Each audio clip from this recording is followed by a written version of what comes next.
for a transition. Okay, sit down. Watch what happens. A couple of points before we actually start this, if you can hear all right. First of all, I'd like if someone could be my timer. Anybody have a watch or something? You want to be my timer? What do you have? Anybody have a phone they could set the timer for? You? Can I come on up here, please, friend? I don't even know what that is. I would do it, but I'm afraid I'd drop one or the other. It will be. You got this? Okay. You'll just hit start and give me... Yep, stopwatch will be fine.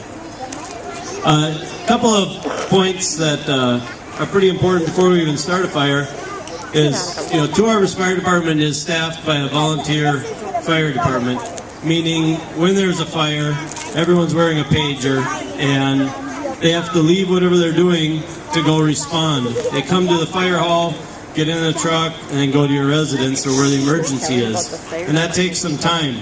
So we're really fortunate as well to have employers and family members that allow firefighters to leave at a moment's notice. So we'd like to thank all of our employers and family members that support the fire department. Now, once we get to the fire, if the fire has been called in, they still have to stretch out this hose, put on all of their proper gear so they can safely enter, and all of that takes some time.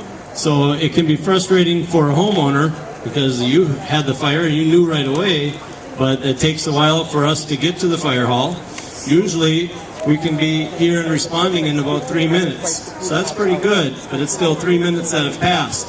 I want you to remember that 3 minutes because you're going to see with this first demonstration that with a free burning fire, 3 minutes doesn't give you much time. This first structure, the one on our right, is not protected by a fire sprinkler. It is simply representing a room, maybe a room in a house. It's got a couch, drapes, a wastepaper basket, and that room, when we start it on fire, we're going to let it go to something called flashover, where everything in the room is on fire.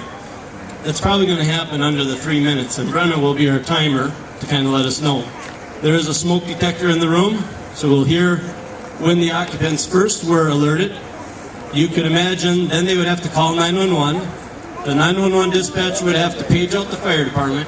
The firemen would have to respond, get to the fire hall, and respond in the trucks. After that fire is extinguished, we'll compare it to the room on the left, and that one is protected with a sprinkler system. Actually, just one sprinkler head. Quick note about what you're going to see burning. It looks like a standard couch.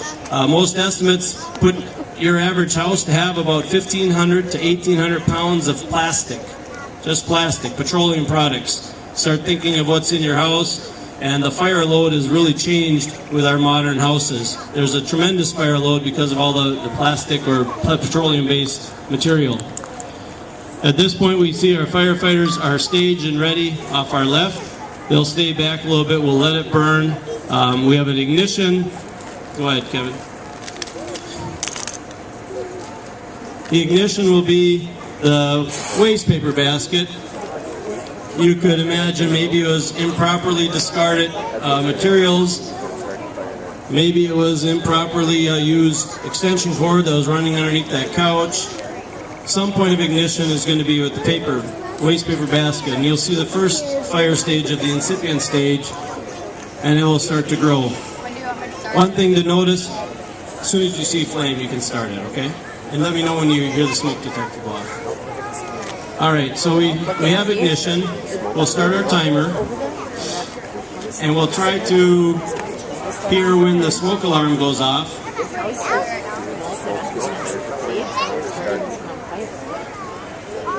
So this would be our incipient stage, and you can see in a very short time, our drapes are starting to go. Our smoke detector has gone off at what time? 12 seconds. So 12 seconds after the fire started, the smoke detector went off, and this is when you would leave your house. It's really important that we get the message that you get out. Our fires now burn so hot and so fast, you don't have much time. Already you can see a smoke layer start to develop. And our smoke layer is starting to develop. Looks like our drape didn't burn all the way up. We're going to have to wait a little bit for that smoke or the basket to slide over. You see why we tell you to crawl and stay low? You can see down low along the floor, there's very good visibility, it's very clear, and up above we have that smoke layer. So those toxic gases, it's not just the smoke, but there's also heat that's building.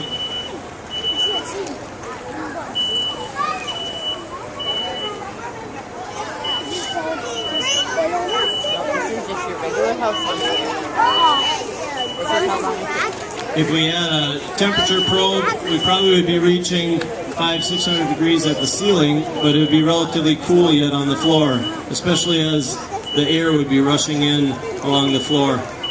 This fire has unlimited oxygen. With that open front, it can burn all at once. Now you start to see some of the couch burning, or not burning, but starting to smoke a little bit. That's just from the heat.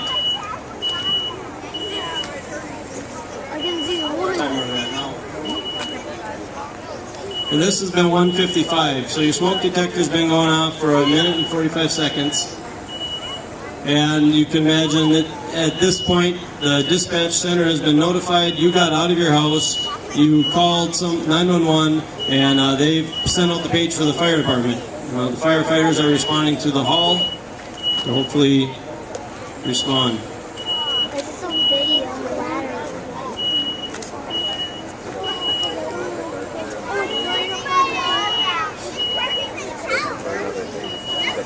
You can see part of the couch is starting to smoke a little bit. Feel the warmth on it. I put my hand in my pocket since it's around. Oh, that couch is Now it appears that maybe the back side of that couch is starting to fire, so now we've transferred into a new fuel. If it was just the waste paper basket, it probably would have burnt up and we just had the waste paper basket. But can you imagine a normal house has many more furnishings than what we have. Now it entered into a new fuel. Yeah, the couch is definitely on fire. So now now we see the color of the smoke start to change. This is when we're starting to burn some of the plastic products. And now we see that black smoke. You still see the nice smoke layer.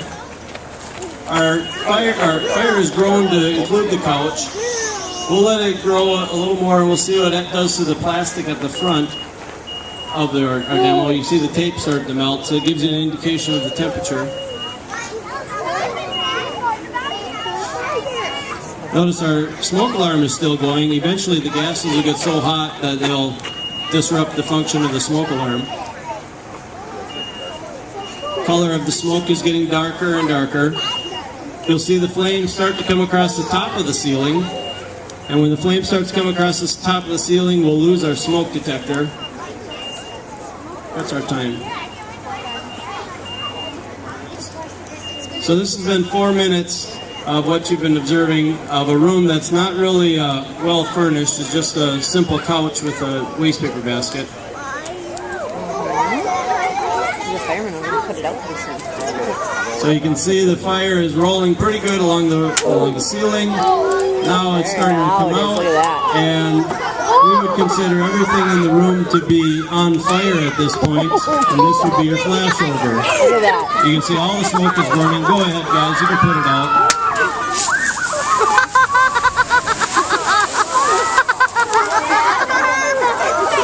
What time was that, Brenna? All right, so what you saw there was at 4 minutes and 54 seconds from the ignition. You were watching it grow from the ignition all the way through flashover, and it was 4 minutes 50 seconds in a room that was pretty sparsely populated with furnishings. It was just the one couch. That room would have not been survivable at that point, and you would have need to be far away from that room, hopefully at your neighbor's house, waiting for the fire department to arrive. We'll let them check this out a little bit, make sure it doesn't rekindle. Now our next demonstration is going to be the sprinkler protected building, or the room. This room only has one sprinkler head in it. One sprinkler head connected to a water supply. There's a couple of misconceptions or myths about sprinklers. Probably one of them you get from Hollywood. You see the fire alarm pulled and then all the sprinklers go off, and that's not how it works. Each head is actually activated by heat, and so the heat will activate the head, and only the number of heads needed for the fire where the heat is at. So one concern usually with residential sprinklers is they think, water damage because all those sprinklers are going to go off. But the sprinkler doesn't. Yeah, nice job with the fire. Another misconception is that you need to have the sprinklers all over the place, and with residential sprinklers, generally, given the normal fuel load, one sprinkler head can cover about a 10 by 10 room. So a 10 by 10 room can be covered with one sprinkler. This demonstration, you'll watch. You got my timer again? Brenda, you mind? We'll do the same thing. We'll do the same thing. We'll run the ignition. Get them set up. And now we do 2 times. One for the alarm, the smoke detector, which is about, is it 12 seconds? 12 seconds smoke detector, and then we'll run it to see how long it takes for the sprinkler to activate. Hopefully take care of the fire. We'll make sure it's safe, and then we'll let you come close and examine the 2 rooms. All right, so we have ignition.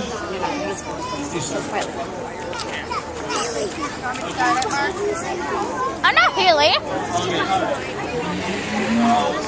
As soon as we see some fire, okay, we have fire. You can start the time. So now this one is going again in the wastepaper basket. We have our crew on hand just in case. Here's the smoke detector again. 9 seconds. The smoke detector went off in this building, or this room. For that sprinkler to go off, we need to get sufficient heat at the ceiling. We only need about 160 degrees, 155 degrees Fahrenheit to have that sprinkler head activate. So you can see our basket's a little closer to that. There it went. Now our sprinkler, what time is that? 37 seconds and the sprinkler was activated. You can see the fire is still going, but as that sprinkler continues to rain down, it'll certainly control the fire, giving you safe conditions to exit. We'll let it run a little bit there, Paul. And that would be certainly a much more survivable situation. Plus, in 37 seconds, the fire was controlled. That's probably not even the time it would take for you to leave and call 911. To the ground. Shut that off and have these guys overhaul.